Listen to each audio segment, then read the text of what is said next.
Lucas 18, versos 9 a 14.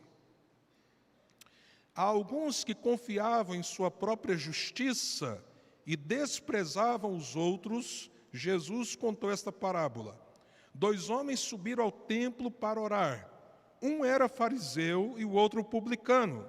O fariseu em pé orava no íntimo: Deus, eu te agradeço porque não sou como os outros homens, ladrões, corruptos, adúlteros, nem mesmo como este publicano. Jejuo 2 vezes por semana e dou o dízimo de tudo quanto ganho. Mas o publicano ficou à distância e nem ousava olhar para o céu, mas batendo no peito dizia: Deus, tem misericórdia de mim, que sou pecador. Eu digo a vocês que este homem, e não o outro, foi para casa justificado diante de Deus. Pois quem se exalta será humilhado, e quem se humilha será exaltado. Senhor, nos abençoe na exposição da Tua palavra, que ela seja fiel e um alimento sólido que desafie a nossa vida. Abra o nosso entendimento, é a minha oração em nome de Jesus. Amém. Alguns anos atrás, uma pessoa chegou a mim muito chateada, realmente estava muito contrariada. E o motivo da sua contrariedade era o seguinte: a igreja estava trabalhando com muitos grupos de discipulado, ajudando as pessoas a crescerem na fé. E essa pessoa então disse para mim: eu queria saber o que os líderes da igreja têm contra mim. Eu disse: mas como assim, meu querido? Não sei de ninguém que tem alguma coisa contra você. E ele falou: porque eu já pedi, pelo menos para 5 pessoas, me discipule, e ninguém nunca me convidou. O senhor sabe explicar qual é o motivo? Eu parei, pensei, ouvi o Espírito Santo, falei rapidinho dentro do meu coração: Senhor, é isso mesmo que eu vou ter que responder para ele? E dentro de mim eu senti que era o que eu precisava falar, e eu soltei uma resposta para ele muito dura. Eu falei assim: é porque você é indiscipulável. Criei uma palavra naquela hora. Acho que essa palavra não existe. Você é indiscipulável. E ele assustou. Como assim, pastor? Sou indiscipulável? Sim. Vou te dizer uma coisa, meu irmão, e eu estou dizendo com amor a você. Nós instruímos os líderes a observar o coração das pessoas. Até que ponto elas estão sedentas? Até que ponto elas manifestam humildade? Até que ponto elas entrarão no discipulado, de fato, com o coração de um discípulo? E me desculpe, meu irmão, os líderes olham para você e veem alguém arrogante, duro, que tem dificuldade de aceitar o outro e caminhar com o outro. Então, enquanto você não tratar isso, você é indiscipulável. É muito interessante quando nós olhamos o modo com que Jesus selecionou seus discípulos. E aqui nesse texto, nós vemos um contraste dessa seleção que está presente em todo o Evangelho. Se você observar, essa coisa entre fariseu e publicano, que Jesus aborda nessa parábola, não começa aqui no capítulo 18. Lá atrás, no capítulo 5, no verso 27 a 31, o texto bíblico, o Evangelho, nos narra, o mesmo Evangelho de Lucas, que Jesus viu um cobrador de impostos. Porque quem era o publicano? O publicano nada mais era do que um fiscal de Roma. Um fiscal de Roma. Aquele que cobrava tributos do povo judeu para os romanos. Aí você entende por que havia grande resistência contra os publicanos, porque eles eram vistos como pecadores, porque no fundo, os judeus, de um modo geral, olhavam para esses cobradores de impostos como traidores da pátria. Eu estive alguns anos atrás na Coreia e descobri uma coisa lá que eu não sabia. O coreano, se você quer ofender um coreano, porque ele tem o olhinho puxado, é falar assim: você é japonês? Você sabia disso? O coreano fica extremamente ofendido. Oh, você é de descendência japonesa? Não faça isso com o coreano. Por quê? Porque a Coreia foi dominada durante muitos séculos pelo Japão. Então o coreano tem uma rixa muito profunda com o japonês. Agora você imagine, numa cultura em que a questão militar gerou sequelas tão graves na mente, na visão das pessoas, um coreano cobrando impostos para o governo japonês. Você já pensou?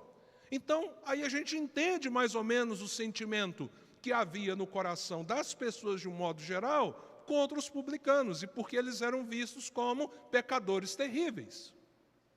E é provável que eles mesmos teriam uma grande luta de consciência por servirem ao Império Romano em detrimento do seu próprio povo. Mas você vai lá no capítulo 5, diz o texto que Jesus passou perto da coletoria de impostos e viu um homem chamado Levi. Se você comparar o mesmo texto que nós temos lá em Mateus e Marcos, você descobre que esse Levi é Mateus. Havia muitas vezes, naquela época, pessoas que tinham um nome mais ligado ao aramaico e outro nome ligado a, diríamos assim, o grego, que era a língua mais falada na época. Então, Levi é o mesmo Mateus. Diz então o texto que Jesus passando viu Levi, ou Mateus, na coletoria. E o que Jesus faz? Diz assim: segue-me.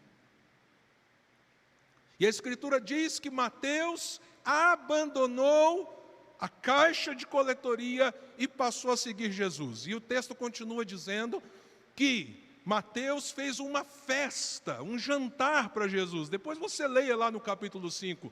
Ele fez uma festa para Jesus. E chamou outros coletores de impostos, chamou seus amigos, para que eles também conhecessem Jesus. E o que aconteceu ali? Os fariseus, vendo aquela situação, fizeram uma profunda crítica, uma crítica ferrenha contra o Senhor. E é naquele ambiente, naquele texto, que Jesus diz assim: eu não vim para os sãos, para os justos, eu vim para os enfermos. Muito interessante, não é? Então lá já há um conflito. Como Jesus seleciona um publicano e não selecionou entre os 12 nenhum dos fariseus? E quem eram os fariseus? Os principais líderes religiosos da época, considerados os melhores teólogos, pensadores. Também eram radicais quanto ao cumprimento da lei. Eram extremamente zelosos. Mas Jesus não escolheu um fariseu, mas Jesus escolheu um publicano. E aqui, Jesus volta ao assunto. Você entende? Não é uma questão que está só no capítulo 18. Ela permeia os evangelhos. Por que Jesus chama pescadores, publicano, um zelote, que se você observar o que era um zelote, era um radical.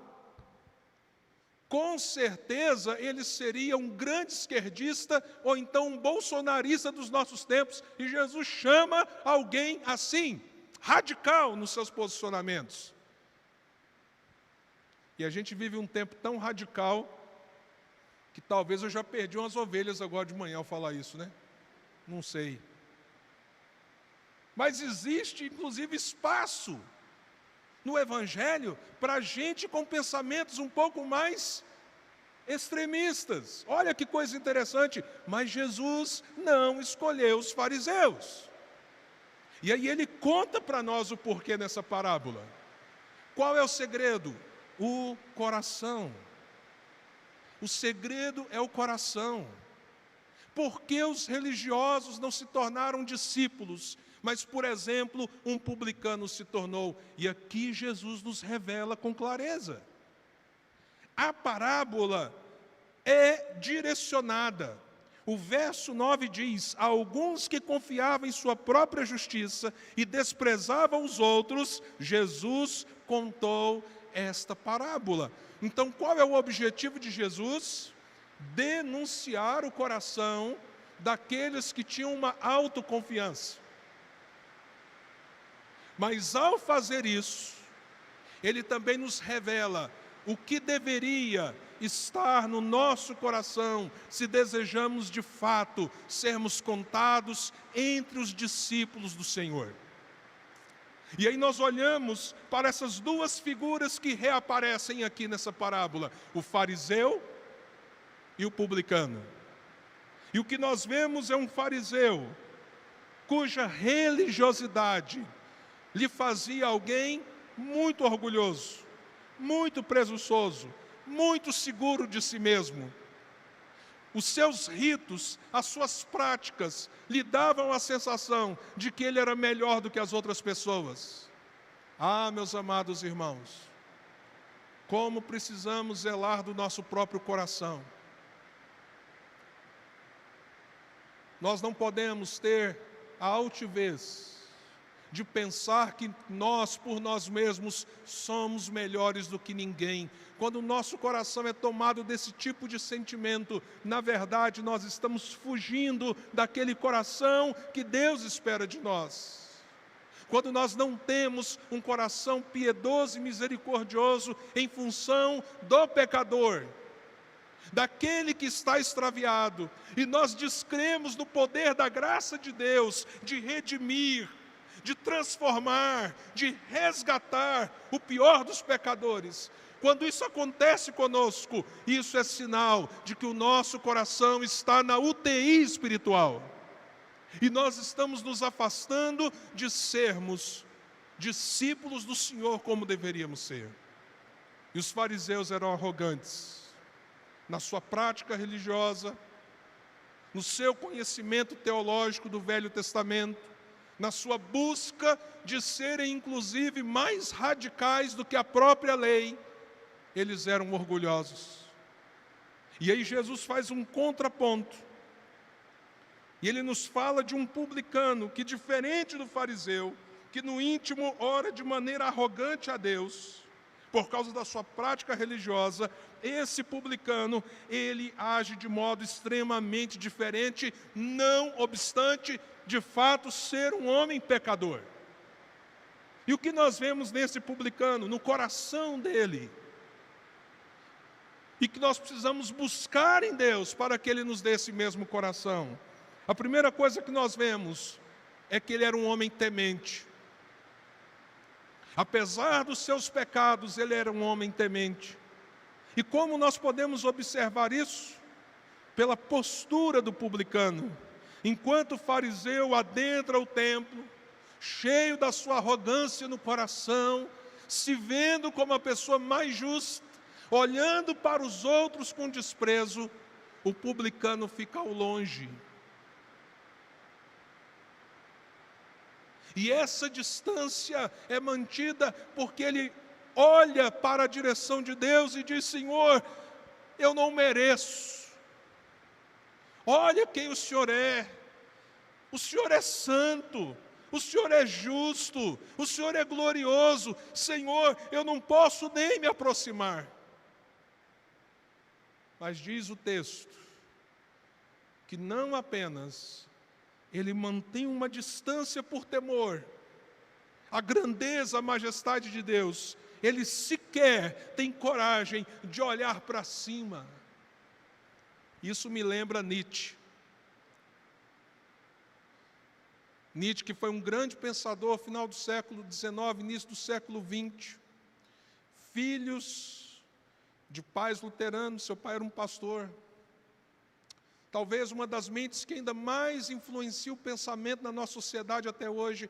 Nietzsche dizia que o homem precisava aprender a ser um super-homem, nunca buscar o alto, mas se levantar e erguer o seu olhar para frente, de modo com que pudesse não depender do alto, porque o alto nunca lhe socorreria.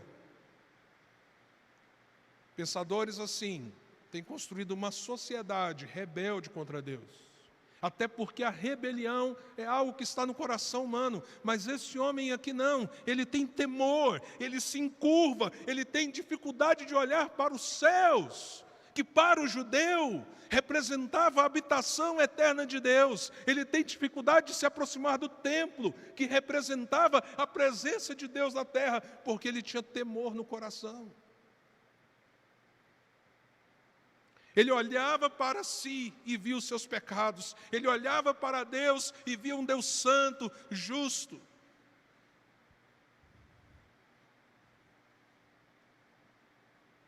E o seu coração, então, é tomado desse temor em relação a Deus. Os discípulos de Jesus não são pessoas que aprenderam a não pecar. Deixa eu te dizer isso. Nós somos pecadores. Nós temos que lutar contra o pecado. Se você está em Cristo, o pecado já não te condena mais, aleluia, mas ele ainda habita em você, e você luta com ele diuturnamente.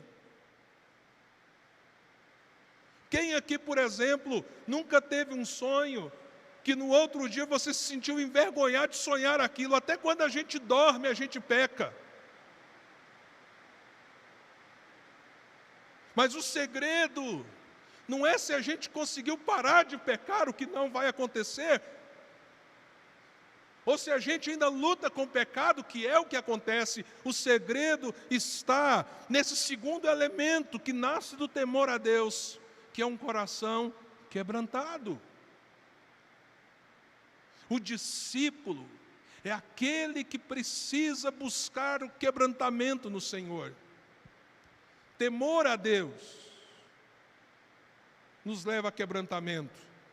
Eu me lembro da história de um homem que foi um grande evangelista televisivo na década de 80 e 90. E por 2 vezes ele foi pego em terríveis situações morais. Mas ele tinha um impacto muito grande sobre a vida de muitas pessoas. E certa vez então fizeram uma entrevista com ele. Por que você não volta? Por que você parou o seu ministério? Você errou. Mas será que a igreja não está preparada para te perdoar mais uma vez e você voltar? E a resposta daquele homem, que durante tantos anos havia sido um pregador tão eloquente pela televisão, foi surpreendente. Com muita tristeza ele respondeu: eu perdi o temor.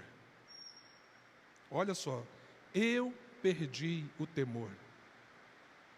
Então, quando a gente perde o temor, a gente perde o quebrantamento. E o quebrantamento nada mais é do que o nosso reconhecimento da necessidade do perdão de Deus, da misericórdia e da graça de Deus, do favor de Deus em Cristo Jesus, para purificar a nossa mente, purificar o nosso coração. É a declaração cabal de que nós não podemos fazer isso por nós mesmos. Então eu tenho temor a Deus, e esse temor a Deus me leva a me quebrantar. Como a Escritura diz lá em 1 João, no capítulo 1, se alguém disser que não tem cometido pecado, ele é um mentiroso, e a palavra de Deus não permanece nele. Parou aí? Não. Se confessarmos os nossos pecados, o que a Bíblia diz, gente? Ele é fiel e justo para perdoar os nossos pecados e nos purificar de quê? De algumas injustiças. É isso que está na palavra? De toda injustiça. Então, temor deve nos levar ao quebrantamento. E como nós vemos que esse homem estava quebrantado? Pela atitude dele e a oração dele. Diz o texto: Ele nem ousava olhar para o céu, mas batendo no peito dizia: Deus, tem misericórdia de mim, que sou pecador. Que sou pecador.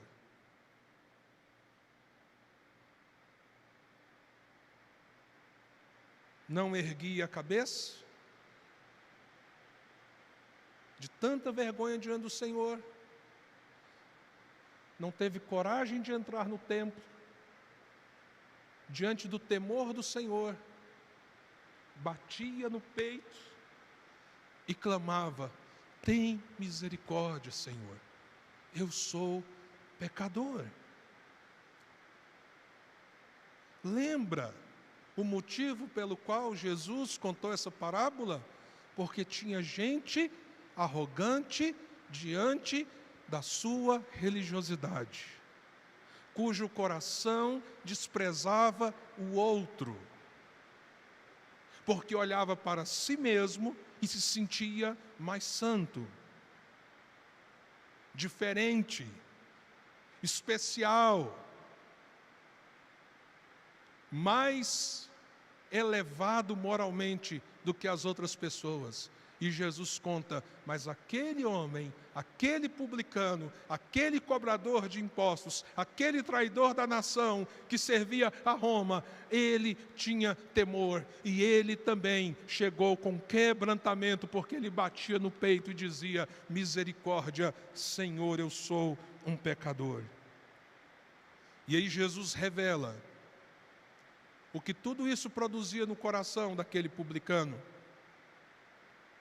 No verso 14, Jesus diz: eu digo a vocês que este homem, quem? O publicano, e não o outro, foi para casa justificado diante de Deus. Aqui é uma expressão teologicamente muito importante, que aparece lá no início e aparece aqui no fim desta parábola: justificado. E eu quero encorajar você, mais uma vez, sobre as lives de quinta-feira, porque nós vamos estudar sobre o que é justificação. E eu quero que você saiba uma coisa sobre esse termo. A base da reforma protestante do século XVI é a doutrina da justificação. Para vocês terem ideia da importância do termo e da doutrina. Mas nós não temos tempo agora para aprofundar sobre esse termo, porque nós estamos olhando para o coração do publicano. Então a gente vai aprofundar lá nas lives de quinta-feira. Mas aí o que Jesus diz? Pois quem se exalta será humilhado, e quem se humilha será exaltado. Então Jesus reconhece no coração do publicano humildade. Humildade.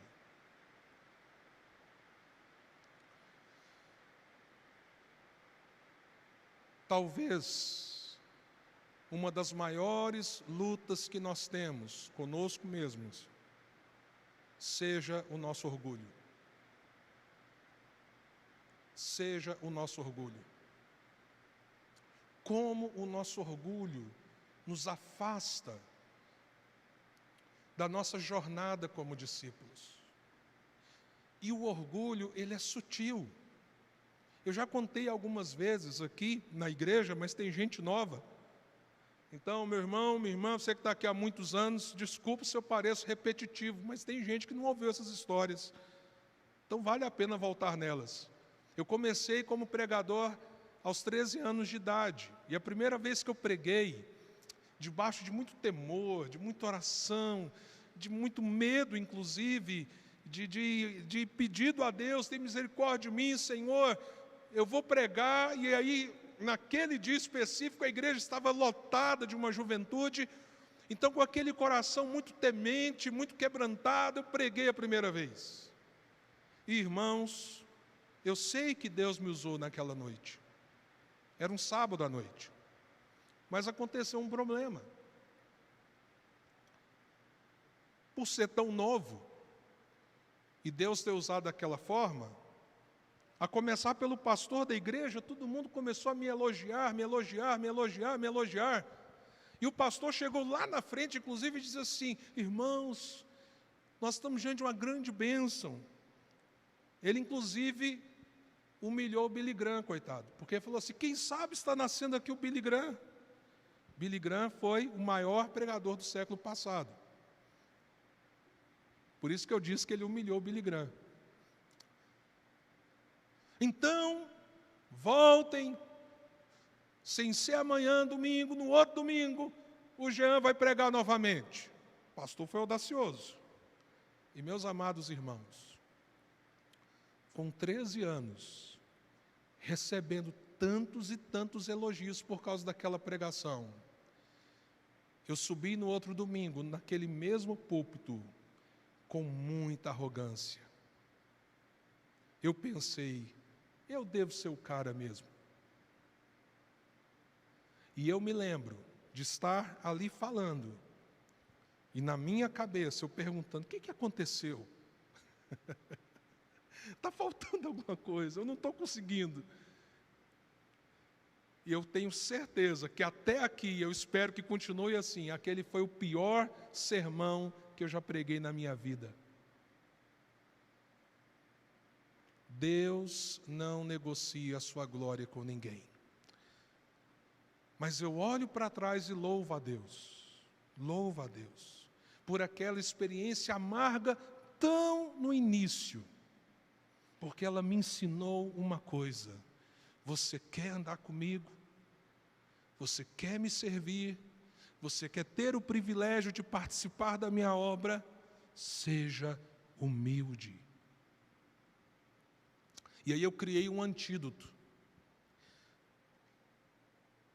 Tantas vezes eu termino a pregação e algum irmão chega: pastor, que palavra abençoada. Pastor, Deus falou comigo hoje. Eu criei um antídoto para mim. Eu verbalizo muitas vezes e às vezes eu não verbalizo, mas eu tento todas as vezes dizer para mim, não é para a pessoa, para mim: glória a Deus. Glória a Deus.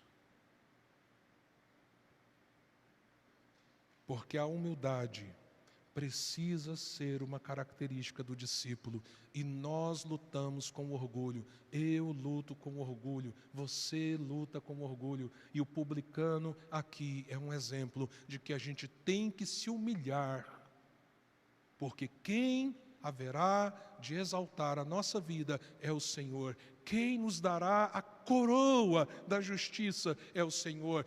Quem irá nos envolver com a sua glória eterna? Um peso de glória que diz o apóstolo Paulo que nós não podemos mensurar, é impossível mensurar, é o Senhor. Mas até a gente chegar lá, até a gente chegar na Nova Jerusalém, que nós nos humilhemos e que nós lutemos contra o orgulho na nossa alma. Os fariseus eram orgulhosos. E por incrível que pareça, era possível achar humildade no coração de um publicano. Eu quero desafiar você. Aquele irmão, cuja palavra minha foi tão dura: você é indiscipulável. Quando eu olho para trás, eu vejo um homem que começou a buscar, com as suas lutas, com os seus defeitos. Tempos depois, Deus colocou no coração de um líder: caminha com ele, ajuda ele. E quando eu olho para trás, eu vejo a pessoa com a mesma personalidade, mas com um caráter transformado. Você entende a diferença? Se você é colérico, se você é uma pessoa pacata, essas coisas não mudam, elas são equilibradas. A sua personalidade não será mudada. Pedro continuou nesse sentido sendo Pedro.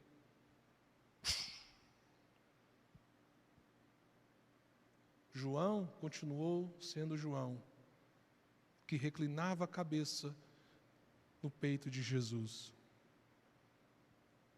que até as suas cartas têm uma linguagem afetuosa.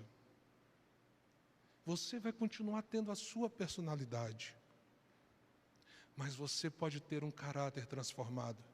E isso começa onde? No coração. Temor a Deus, quebrantamento, humildade. Vamos curvar as nossas cabeças? Quero te dar um momento de oração diante do Senhor.